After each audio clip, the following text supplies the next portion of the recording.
Сәлем, бүгін фарштан гнездо жасауды ұсынамын.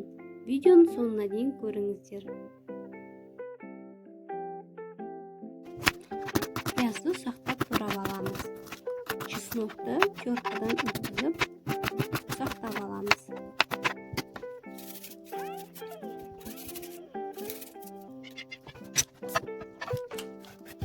Фаршымызға салып, тұз, бұрыш қосып, жақсылап араластырып аламыз. Ұяшықты лапшаны формаға саламыз.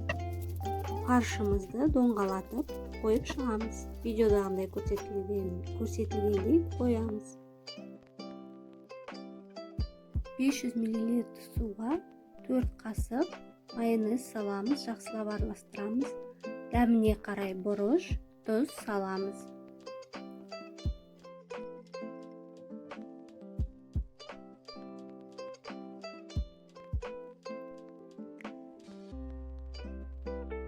Екі қасық қызанақ пастасын салып, жақсылап араластырамыз. Немесе кетчуп қолдануға болады.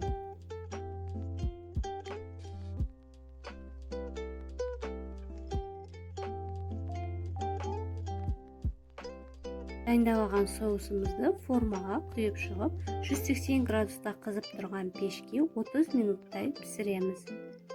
Бетін фольгамен жабамыз.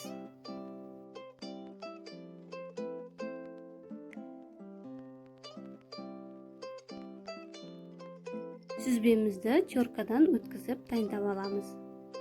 30 минуттан соң алып шығып, бетіне сүзбемізді салып шығып, 10 минутқа пешке қайтадан салып қоямыз.